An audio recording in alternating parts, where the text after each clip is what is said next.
Assalamualaikum warahmatullahi wabarakatuh. Bismillahirrahmanirrahim. Alhamdulillah. Wassalatu wassalamu ala rasulillah wa ala alihi wa ashabihi wa man tabi'ahum bi ihsanin ila yaumiddin, amma ba'du. Ikhwas sekalian, ini adalah bagian yang ke-36 dari kisah hidup dan perjuangan Rasulullah SAW.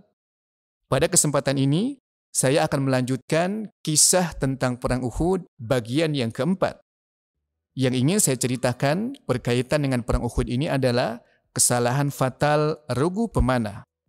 Setelah melihat pasukan musyrikin kocar-kacir meninggalkan medan pertempuran dan pasukan kaum muslimin mulai mengumpulkan ghanimah, regu pemanah lupa akan tugas utamanya karena tergoda oleh harta dunia.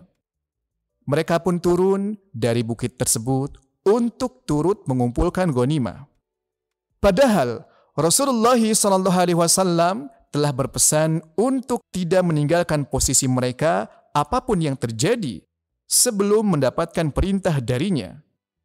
Pemimpin mereka pun, Abdullah bin Jubair, telah memperingatkan untuk tidak melanggar perintah Rasulullah SAW. Namun cinta dunia waktu itu telah menguasai diri sebagian pasukan. Maka turunlah 40 dari 50 pasukan untuk turut mengumpulkan ghanimah. Sementara sisanya tetap bertahan di tempat mematuhi komandannya.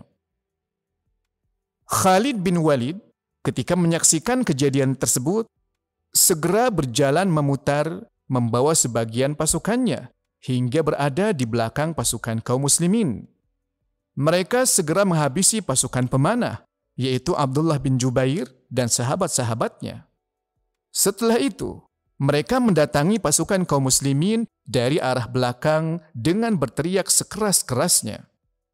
Mendengar suara tersebut, pasukan kaum musyrikin yang awalnya terdesak dan jatuh mental menjadi bangkit lagi semangatnya. Bendera kaum musyrikin segera diambil dan diangkat. Lalu mereka balik menyerbu kaum muslimin. Kini, pasukan kaum muslimin terkepung dari arah belakang dan juga dari arah depan. Tidak ada pasukan pemanah yang melindungi mereka. Pasukan kaum muslimin akhirnya kacau balau. Banyak di antara mereka yang terdesak, lari ke bukit-bukit, ada juga yang pulang ke Madinah. Saat itu, Rasulullah SAW dikelilingi oleh sekelompok kecil pasukan kaum muslimin yang berjumlah 9 orang sahabat di barisan belakang pasukan kaum muslimin. Melihat pasukannya terdesak, Rasulullah SAW segera berteriak kepada mereka, "Wahai hamba-hamba Allah!" Rasulullah SAW tahu bahwa suaranya akan lebih dahulu didengar oleh orang-orang kafir sebelum kaum muslimin.